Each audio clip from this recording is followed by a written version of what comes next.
नमस्कार। आज हमारे साथ हैं हिंदी साहित्य की जानी मानी वरिष्ठ साहित्यकार और पत्रकार नाशिरा शर्मा जी। नाशिरा शर्मा जी ने अपनी रचनाओं के माध्यम से हिंदी साहित्य में अपना विशेष योगदान दिया है। आपके प्रमुख उपन्यास बहिश्ते ज़हरा, पारिजात, शालमली, ठीकरे की मंगनी, कागज की नाव आदि हैं, जिन्होंने पाठकों को काफी प्रभावित किया। आपको पारिजात रचना पर बहुचर्चित पुरस्कार साहित्य अकादमी और साथ ही साथ कागज की नाव पर व्यास सम्मान से भी नवाजा गया है। एक पत्रकार के रूप में भी आपने देश विदेश तथा स्त्रियों की समस्याओं को बड़ी बारीकी से पाठकों के समक्ष रखा। खासकर ईरान के युद्ध पर आपने बड़ी बेबाकी से लिखा है, जो पाठ आज भी पाठकों को बहुत प्रभावित करता है। तो आज हम स्वागत करते हैं हिंदी साहित्यकार नाशिरा शर्मा जी का। मैम, आज आपका बहुत बहुत स्वागत है। आपसे आपकी जो अभी नई पुस्तक आई है, अभी हम जो हाल ही में मेला हुआ, पुस्तक मेला, उसमें आपकी नई बुक आई है। एक है जो राजकमल प्रकाशन से हुई है, फिलिस्तीन एक नया करबला, और एक वाणी प्रकाशन से है कुछ रंग थे ख्वाबों के उपन्यास। और इसका कल वाणी में कल आपका प्रोग्राम भी रहा है इस किताब को लेकर, तो इसके बारे में आप कुछ बताएं हमें। इधर मेरी इत्तेफाक से कई किताबें आई। लोक भारती ने इकट्ठा मेरी 4 किताबें छापी हैं, जो स्त्री विमर्श पे कह लो या कह लो कि जो हालात हैं उसमें ज़्यादातर मेरे जो मैं लिखती थी अखबारों में आर्टिकल्स वगैरह, ये उसका संग्रह है। लेकिन मेन जो सिचुएशन है उसमें पर्यावरण भी है और स्त्री विमर्श भी है। पता है एक औरत कैसे इस दुनिया को देखती है, समस्याओं को, सुख दुख को, वो सब इन 4 किताबों में है। और लोक भारती से ही फिलिस्तीन की किताब आई है, तो ये तो है। इसके अलावा संवाद से मेरी 2 किताबें आई हैं इराक और अफगानिस्तान पे। तो सोचो बहुत अरसे बाद वो दूसरे संस्करण में गई हैं, तो उसकी मुझे बहुत ज़्यादा खुशी है कि एक मरतबा मेरी किताब जो बहुत डिमांड में थी, बहुत लोग मांगते थे, लेकिन वो किसी तरह प्रेस में नहीं जा पा रही थी, तो वो भी आई।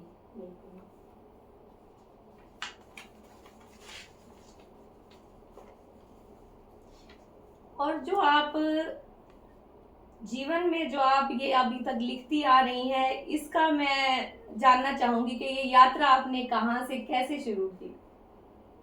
देखो, सीरियस राइटिंग तो मेरी पहली कहानी से शुरू हुई, बुतखाना से, जिसको कमलेश्वर जी ने छापा था 76 में। लेकिन उससे पहले जैसे सब लोग लिखते हैं स्कूल की मैगजीन में और कंपटीशन में, उस सब में कुछ कुछ लिखती रहती थी। फिर आप अपने जीवन का, जैसे आप लेखनी में आई, उपन्यासकार आपको साहित्य में माना जाता है, बहुत बड़ा आपको ख्याति प्राप्त है उपन्यासकार की, तो आप इसको जीवन में आप अपना प्रेरणा स्रोत किसे मानती हैं? प्रेरणा स्रोत, प्रेरणा क्या है मेरे ख्याल से, फिलहाल मैं इसका जवाब कई मरतबा दे चुकी होंगी। बिल्कुल, आपके घर का माहौल भी, घर का माहौल भी था जो उकसाता रहता था, भाई सब लिख रहे हैं तो हम भी लिखें, सब पढ़ रहे हैं तो हम भी पढ़ें। और प्रेरणा के साथ साथ एक भय भी साथ चलता था, क्योंकि हमारे घर में एक से एक अपने टाइम के लेखक कवि गुजरे हैं, तो लगता था कि हम ऐसा कुछ न लिखें। और फिर खुद साहित्य में एक से बड़े बड़े कलमकार हुए हैं, तो लिखते वक्त हमेशा ये ध्यान रहता था कि जो कुछ मैं लिखूं ऐसा लिखूं कि बाद में मुझे महसूस ना हो कि अरे ये क्या मैंने लिखा। जब आप लिख रही थी उस टाइम हमारा मुल्क करवट बदल रहा था, हिंदू मुसलमानों का जो था आपस में जो संबंध थे, उस दौरान जब आज़ादी का दौर था उस टाइम, तो वो जो संबंध थे हिंदू मुस्लिम को लेकर, उस पे थोड़ा आप आपके जो अनुभव रहे वो थोड़ा साझा करें। मेरे अनुभव तो उस वक्त के नहीं थे, क्योंकि मैं आज़ादी के बाद की पैदाइश है मेरी। लेकिन जो लिटरेचर में मैंने हिंदू मुसलमान और जिसे कहते हैं देश के बंटवारे में आक्रोश और पॉलिटिकल खींचतान, अंग्रेज़ों का जिसे कहते हैं तनतनाहट कि वो छोड़ के मजबूर होके जा रहे हैं, बहुत मिली जुली सारी चीज़ें थी। तो उसको पढ़ के जो मेरे ऊपर असर पड़ा है वो सियासत की अहमियत को मैंने समझा, और दूसरे ये समझा कि जो रिश्ते हैं, संवेदना है, वो सियासत कितनी बुरी तरह कुचलती है। तो उन कहानियों से मैं बहुत प्रभावित हुई। सादत हसन मंटो और इन सब का जो खोल दो कहानी थी, उसका बहुत ही असर रहा मेरे ऊपर। और सभी मास्टरपीस मैंने पढ़े उस वक्त के। और रिश्ता देखो हमारा एक का था। गदर में भी हम लोग एक साथी थे, हिंदू मुस्लिम। और अभी ये जो हमारा है इंडिया गेट पे जितने भी नाम हैं उसमें मुसलमान सिपाहियों के नाम ज़्यादा हैं। और जलियान वाले बाग में भी मुझे बहुत ताज्जुब हुआ था, किसी ने सूची डाली थी बसंत का, उस दिन वो था फंक्शन, सब लोग गए हुए थे उसको मनाने, उत्सव। उसमें जो शहीद हुए उसमें मुसलमानों की तादाद बहुत थी। इससे ये पता चलता था कि उस ज़माने में बैसाखी या कोई भी जो फंक्शन था उसमें सारे लोग मिल के मनाते थे। इस बात हिंदुओं के जो त्योहार है वो मिल के मनाए जाते थे और मुसलमानों के मिल के मनाए जाते थे। और इतना ज़्यादा हिंदू मुसलमान नहीं होता था। अब तो हम लोगों के मुंह पे चढ़ गया हिंदू मुसलमान, पूरे वक्त यही करते रहते हैं। मतलब उस दौर को देखते और आज के दौर में तो आपको क्या परिवर्तन नजर आता है? बहुत ज़बरदस्त, हर तरह से बहुत ज़बरदस्त हुआ है। ऐसा नहीं है कि आज़ादी के बाद हमारे मुल्क ने तरक्की नहीं की, बहुत तरक्की की। मुझे याद है कि 70-80 ये दशक जो था जिसमें मैंने एंट्री ली दरअसल लिटरेचर में भी और लेखों के द्वारा सामाजिक मुद्दों पर भी, तो हम तो बहुत आगे गए। और जब हम मिडिल ईस्ट की तरफ जाते थे, खासकर ईरान वाले बहुत फिदा रहते थे हमारे काम पे, कहते थे कितना बड़ा कंट्रीब्यूशन है कि आप सुई से लेके जहाज तक अपना बनाते हैं। तो ये सब चीज़ें थी, लेकिन धीरे धीरे करके एक अलग तरह की सियासत पनपने लगी। और जो लड़ने की आदत हम लोग को पड़ चुकी थी अंग्रेजों से, वो आपस में है, वो आपस में हो गया। हम लोग आपस में निभाने लगे। अब इसमें से कौन अंग्रेज है और कौन भारतीय है, ये कंफ्यूजन है। अब आपकी थोड़ी रचनाओं की तरफ आते हैं। आपने अपनी रचनाएं लिखी कागज की नाव, जीरो रोड, पत्थर गली। इनमें आपने इलाहाबाद का जिक्र किया। आपका इलाहाबाद से जो बचपन से जो लगाव रहा है, शायद यही वजह है जो रचनाओं में भी इलाहाबाद की मिट्टी की खुशबू दिखती है। क्या भविष्य में भी ऐसी रचनाएं होंगी जिनमें इलाहाबाद का जिक्र होगा? नहीं, इलाहाबाद को मैंने कभी हिंदुस्तान से अलग होकर नहीं देखा। ना इतना मैं वो थी कि मैं इलाहाबादी हूँ या मैं किसी प्रांत का, मतलब मेरे में कोई खास कॉम्प्लेक्स था, ऐसा कुछ नहीं था। देखो, मोहब्बत जब किसी चीज़ से होती है ना तो उसका पता नहीं चलता है, उसको बताना नहीं पड़ता है कि जी हम ये कर रहे हैं। तो उसी तरह हम जीते थे और हमारी पहचान जो थी वो हिंदुस्तान की थी। उसमें एक शहर इलाहाबाद में भी था जिसमें मैं पैदा हुई थी। लेकिन जब मेरी मदर की डेथ हुई तो ऐसा लगा कि जैसे पूरा चैप्टर क्लोज हो गया, रिश्ता मेरा छूट रहा है इलाहाबाद से। ऐसा नहीं है, पत्थर गली में लिख चुकी थी, कहानी संग्रह मेरा था। फिर उसके बाद मैंने कहा नहीं, मैं अपने कलम से इलाहाबाद को जिंदा करूँगी और एक रिश्ता जो है वो मैं जोड़ूंगी। और तभी मैंने दिल्ली के पब्लिशर से हट के लोक भारती को अपनी किताब दी, ताकि एक ताना बाना जो है लोक भारती के ज़रिए इलाहाबाद से बनाना है। तो मेरी 4 नॉवेलें जो हैं वो पूरी की पूरी इलाहाबाद। जी। बात करते हैं आपकी कागज की नाव उपन्यास जो है मैम, उसमें है महजबी और महल का जो दुआ ताबीज या जादू मंत्र के अंधविश्वास को पाठकों के सामने रखा। तो रचना में आपके लिखने का उद्देश्य क्या रहा था मैम? उद्देश्य ये रहा था, एक तो ये बताना था कि इतनी बड़ी तादाद में मिडिल ईस्ट में जाके हमारे जो मजदूर हैं, हमारे टेक्नीशियन हैं, वो अच्छा कमाते खाते हैं, लेकिन जब तक मिसेस गांधी थी तब तक वो हमारे पड़ोसी देश थे और उनसे हमारे संबंध बहुत ही अच्छे थे। लेकिन बाद में मैंने देखा कि वो मुस्लिम देश कहलाने लगे, पड़ोसी देश नहीं रह गए थे। तो एक तो ये बहुत बड़ा चीज मुझे नजर आने लगा, क्योंकि हमसाया कोई भी हो उसकी छाया तो एक दूसरे पे पड़ती है, तो आप ज्यादा दोस्ताना रखना चाहते हैं उससे माहौल। वो माहौल जो था एक तरह से टूट गया और पॉलिटिकल ज्यादा हो गया, कल्चरल कम हो गया। तो इस चीज की शिद्दत थी, एक तो ये बताने की कि वहाँ पे हमारे मजदूर अच्छा आराम करते हैं, लेकिन जो गलत तरीके से स्मगल किए जाते हैं और उनको इंडियन ही लोग एक्सप्लॉइट करके भेजते हैं और फंसा देते हैं। तो मैंने उसकी कहानी जो थी सिद्धार्थ के बहाने कही थी। और दूसरा उद्देश्य ये था कि मुझे ताज्जुब बहुत हुआ था, दुबई का पूरा एकदम एडवांस कल्चर देख के कि इतने ये एडवांस है अपनी तकनीक में, और सब कुछ बाहर का लिया हुआ नहीं था। मतलब वो तो इस्तेमाल वो करते ही हैं ज़रूरत पड़ने पे, लेकिन वो अपनी तरह से उन्होंने दुबई को सजाया था। और जो लोग कायदे कानून से गए थे वो बहुत ही अच्छी तरह वहाँ रहते थे, और बहुत सारी बातें जो थी वो पता चली। तो मैंने सबसे पहले ज़ीरो रोड लिखा। तो ज़ीरो रोड में चाहती थी कि उसमें औरतों का भी पक्ष आए, कि जिनके, क्योंकि हमारे यहाँ देखो पलायन तो मजदूरों का होता रहा है बहुत अरसे से, शहर टू शहर और विदेश में भी, ये कोई नई बात नहीं थी। तो मैं इसमें चाहती थी कि ये जो नया हमारा हिसाब किताब है, जिसमें ज़बरदस्ती मजदूर नहीं भेजे जा रहे हैं, वो अपनी आर्थिक कमी की वजह से बाहर जा रहे हैं और खुशी खुशी जा रहे हैं।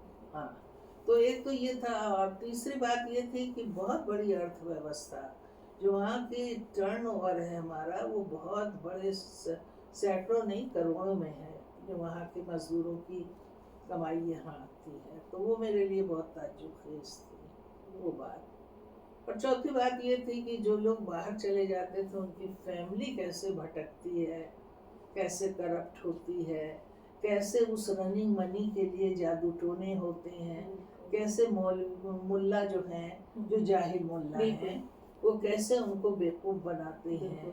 और उसमें अमन का वो जिक्र किया गया है। और उसमें फिर एक बच्चे भी जो हैं वो बुरा असर से कई लड़के पागल हो जाते हैं वगैरह वगैरह।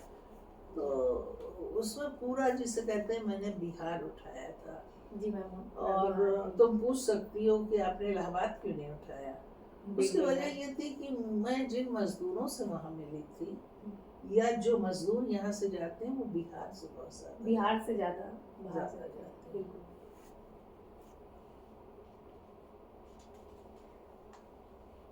आपके इसी उपन्यास कागज के नाम में मलका नूर द्वारा जब समाज में स्त्री की नई सोच का आगमन दिखाया है, लेकिन समाज नई सोच स्त्री के बदलाव को सहन नहीं करता। मलका नूर पात्र द्वारा आपने स्त्रियों के बुनियादी सवालों को उठाया समाज के सामने। आपके अनुसार जो स्त्री विमर्श है उसमें आप कितना बदलाव आया है आज के दौर में? आप उसके दो चीजें हैं, एक तो तुम स्त्री विमर्श पूछ रही हो, और एक ये है कि बिहार में, जो बिहार मैंने देखा जेएनयू के जरिए, क्योंकि स्टूडेंट बहुत थे जेएनयू में। जी मैम।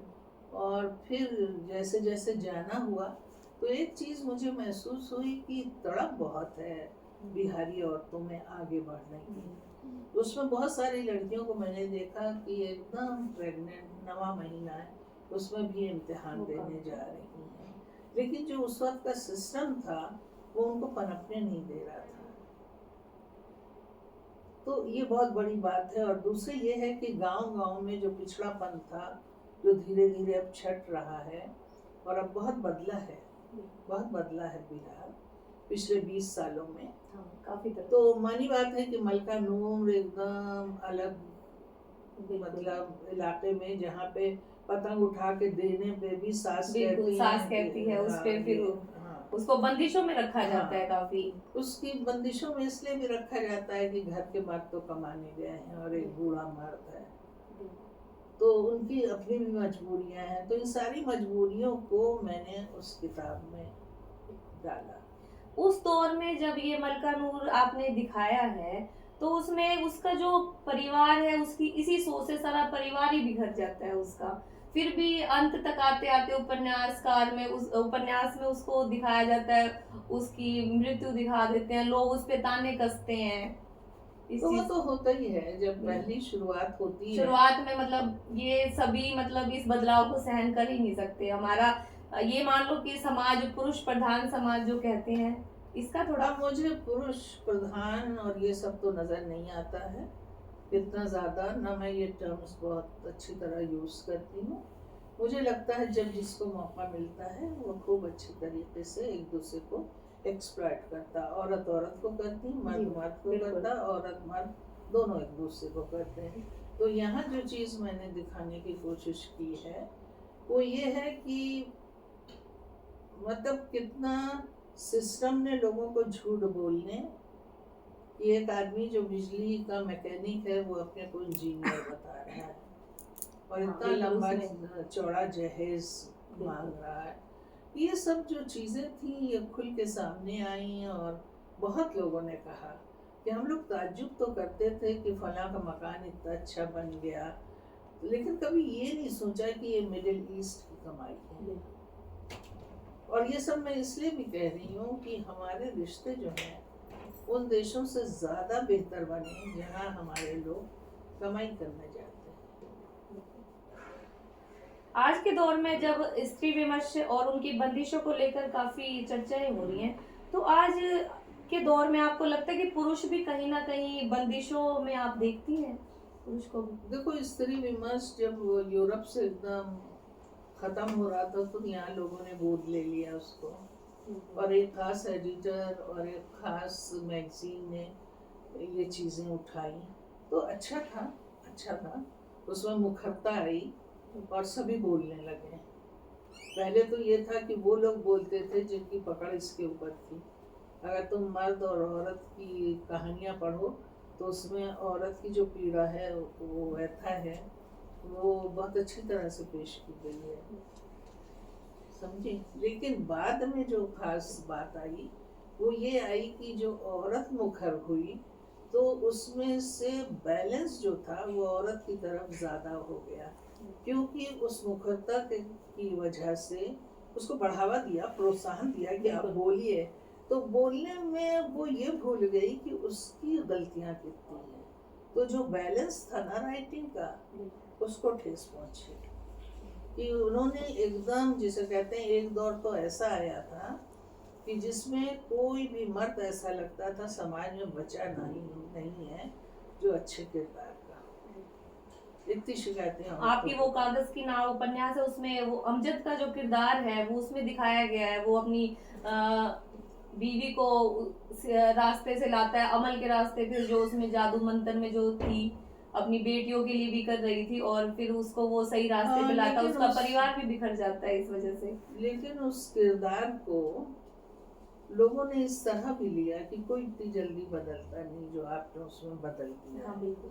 तो ठीक है, नहीं बदलता, लेकिन कुछ लोग बदल भी जाते हैं। वो अमजद का भी वो डर सता रहा था उसको, बार बार आ रहा था उसके जहन में, क्या क्या पता ना भी बदली हो महजबी, थोड़ा था उसमें। अब बात, एक लेखक रही हैं आप और एक पत्रकार भी रही हैं, आप साहित्य और राजनीति को किस दृष्टि से देखती हैं? दृष्टि से क्या देखना है, मेरे ख्याल से जो अच्छी राइटिंग है उसमें समाज उभरता है और देश की स्थिति उभरती है। तो देश की स्थिति जो है बदतर है या बेहतर है, उसका बहुत बड़ा जो कंट्रीब्यूशन होता है उस सरकार का होता है, और सरकार की अगर गलत नीतियाँ हैं तो इंसान कैसे उससे पीड़ित होता है। तो जब आप किरदार उठाते हैं तो राजनीति तो अपने आप आ जाता है।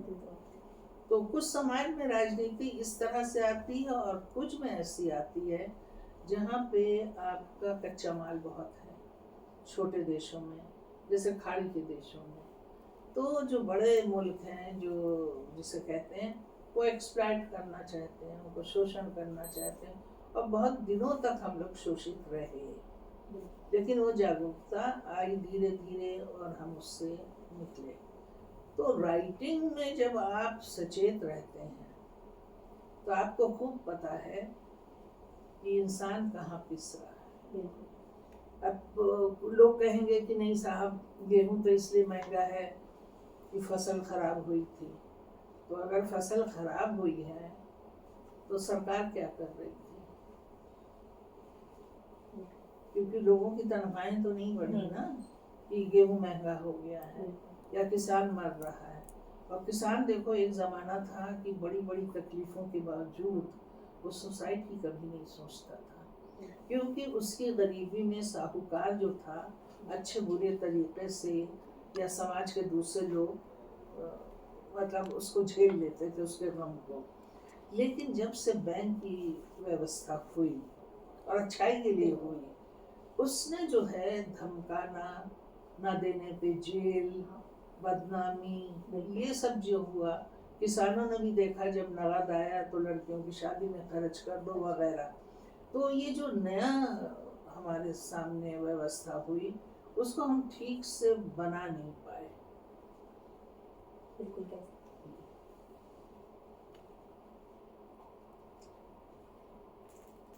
आप भारत की राजनीति को वैश्विक स्तर पर कहाँ देखते हैं?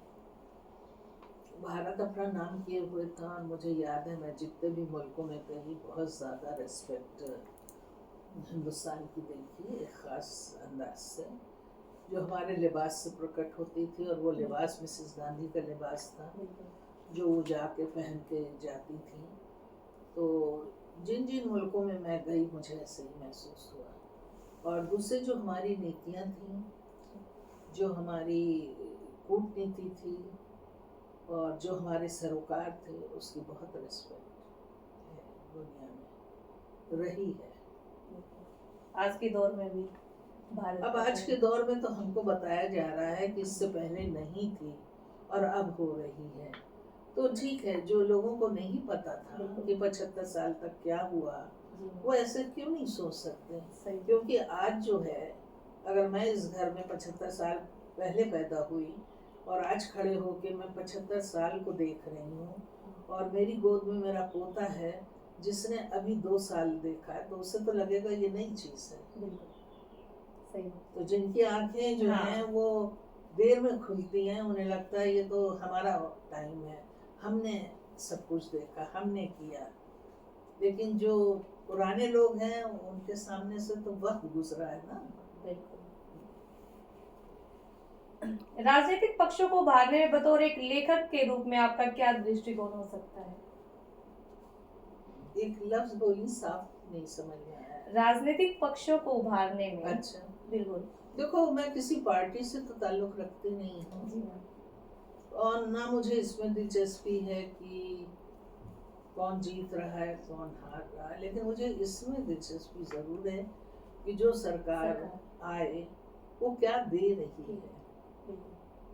और ये तो बहुत दिनों से शोर हो रहा है कि सबसे ज़्यादा जो पैसे हैं वो शिक्षा पे खर्च कम हो रहे हैं, और जबकि सबसे ज़्यादा उनको उसको ज़रूरत है। तो उस तरह से तो मैं क्वेश्चन कर सकती हूँ अपनी सरकार से, क्योंकि मैं वोट देती हूँ, टैक्स देती हूँ, तो हमारी चीज़ों से ही तो हमको सुविधाएं मिलनी चाहिए ना। ये तो हमारा पहला हक है। ये तो एक फैमिली में भी बच्चा पूछ सकता है कि हमें सूखी रोटी क्यों मिल रही है, क्योंकि आपने हमें पैदा किया, तो आपका क्या फर्ज बनता है। तो उसी तरह हम सरकार से कहेंगे कि हमने आपको वोट दिया, आप हम पलट के क्या दे रहे हैं। हमें पुल नहीं चाहिए, लेकिन हमें बरसात में छुपने के लिए एक पक्की छत का छोटा सा मकान चाहिए। पुल उतना बनाइए जितने की ज़रूरत है, होटल्स उतने बनाइए जितने की ज़रूरत है, उसकी जगह आप हॉस्पिटल बनाइए। क्योंकि देखो हर मुल्क की ज़रूरतें अलग हैं। अगर आप मिडिल ईस्ट घूमने जाते हैं और वहाँ की चमचमाती चीज़ों को देखते हैं तो एक तो वहाँ मेंटेनेंस बहुत होता है, दूसरे ये है कि वो छोटा सा मुल्क है, कम आबादी है और अपार जिसे कहते हैं भंडार है पेट्रोल का, तो उनका मुकाबला तो हम नहीं कर सकते ना। हम एक विशाल विस्तृत देश के मालिक हैं और तरह तरह के हमारे यहाँ धर्म हैं, भाषाएं हैं, हमारी मुश्किलें अलग हैं और हमको तो सबसे पहले बुनियादी ज़रूरतें पूरी करनी है ना, कि उनको रोटी कपड़ा और मकान मिलना चाहिए। अब देखो फिलहाल जो शोर है इस वक्त, शोर काहे का, बेरोजगारी का है। ऐसा नहीं है कि लोग किसी के दुश्मन हैं, इसी पार्टी को वेलकम किया गया था कांग्रेस के खिलाफ और कहा गया था कि कॉमन आदमी की बात हम बता रहे हैं कि ठीक है हम देंगे बीजेपी को, बीजेपी हमको रोजगार देगी और हम सुख से रह पाएंगे, फसाद नहीं होगा, किसी तरह का हंगामा नहीं होगा। लेकिन धीरे धीरे ये भ्रम जो था वो टूट गया और उससे बहुत आहत लोग हुए। तो लोगों को तो आप जरूरत पूरी कीजिए और उनके दिलों पे राज कीजिए, बहुत आसान सा नुस्खा है, बहुत आसान सा है। हाँ, इंसान की जरूरत पूरी होगी तो वो क्यों बोलेगा, वो तो बोलेगा? आपकी ज्यादा रिस्पेक्ट करेगा ना। क्या भारत में किसी पार्टी का समर्थन करती है? नहीं, बिल्कुल नहीं।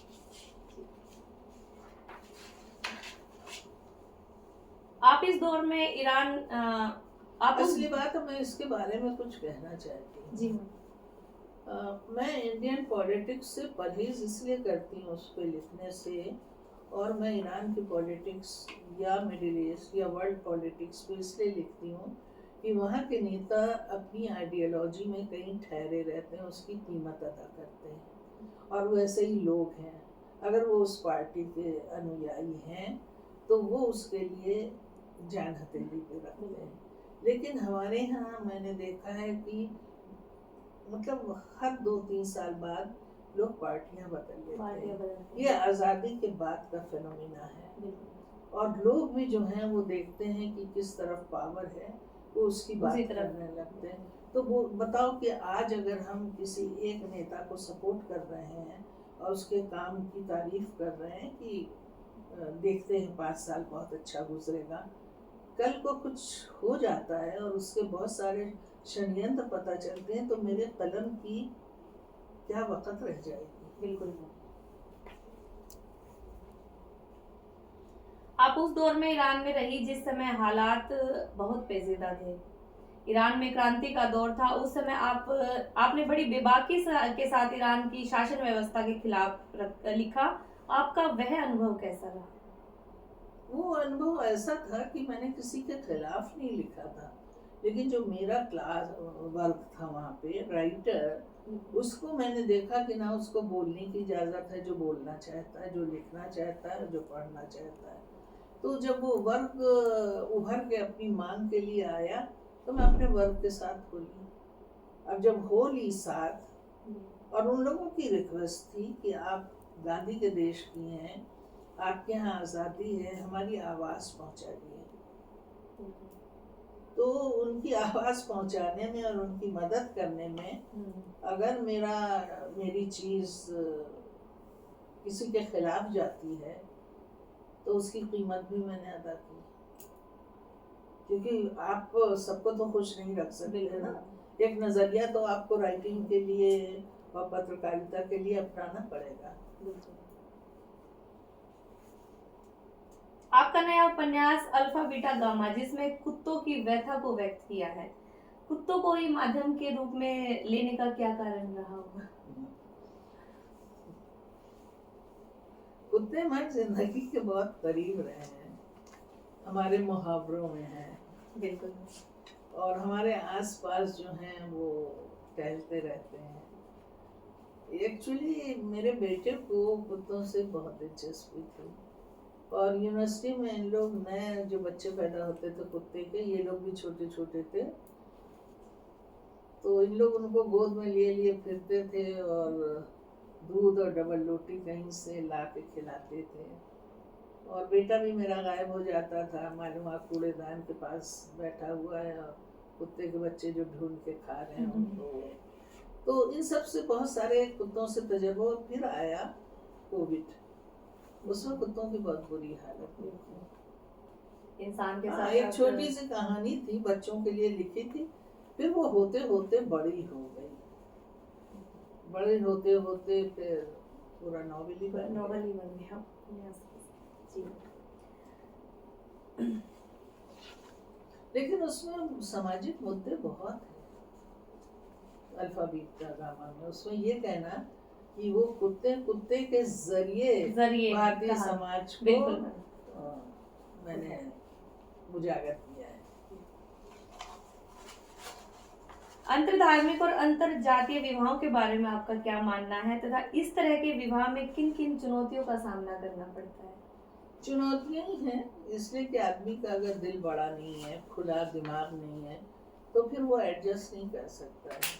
क्योंकि कल्चर तो धर्म के जरिए जो है वो थोड़ा तो बदलता ही है, तो उसमें है ये। और पहले तो ऐसी शादियां होती थी और बहुत ही इजी वे में भी हो जाती थी, कोई बड़ा हंगामा नहीं होता था। अब खाप पंचायत है, लोगों में इतना धार्मिक उन्माद हो जाता, अपने बच्चों को मारने लगते हैं। ये सब एबनॉर्मेलिटी नहीं थी, ज़्यादा हम लोग आज़ाद और खुले दिमाग के थे। जो कुछ नई नस्ल को गलतफहमी होती है कि वो लोग बहुत एडवांस हैं, मुझे लगता है कि अब दिमागी तौर से हम पिछड़े ज़्यादा हो। मतलब आज के दौर में मतलब इंसान पीछे की तरफ जा रहा है, बिल्कुल इन चीजों को नहीं अपना रहा। उसके देखते हुए वो बहुत ही अलग तरह का इंसान बन रहा है। और एक आखिरी सवाल मैम, आज के दौर में सोशल मीडिया का रुझान दिन पर दिन बढ़ता जा रहा है। बतौर एक हिंदी साहित्यकार होने के नाते क्या आप नई आने वाली पीढ़ियों के लिए अपनी लेखनी के माध्यम से क्या संदेश देना चाहेंगी जो उन्हें जागरूक व भविष्य के लिए प्रेरित करे? वो हम लोग से ज्यादा जागरूक हैं। सोशल मीडिया का जमाना है, इसलिए कि नहीं, सोशल मीडिया पे तो है ही है। देखो, सोशल मीडिया पे इस वक्त लिटरेचर बहुत डिस्कस होता है, क्योंकि उस पीढ़ी ने देख लिया था कि साहित्य में बहुत ज्यादा पॉलिटिक्स है। किताब छपने की परेशानी है नए लेखकों की, और समीक्षा तो छपती ही नहीं है। कुछ लोग जो हैं वही सब कुछ कर रहे हैं, तो गलती तो हम लोग ने भी इस तरह की सही बुजुर्गों की, और हम भी कुछ नहीं दे पाए। तो इन लोगों के लिए सोशल मीडिया एक वरदान हो गया है। वो अपनी कच्ची पक्की चीजें जो है वो फौरन देते हैं, उसका जवाब जो है वो तारीफों से मिलता है।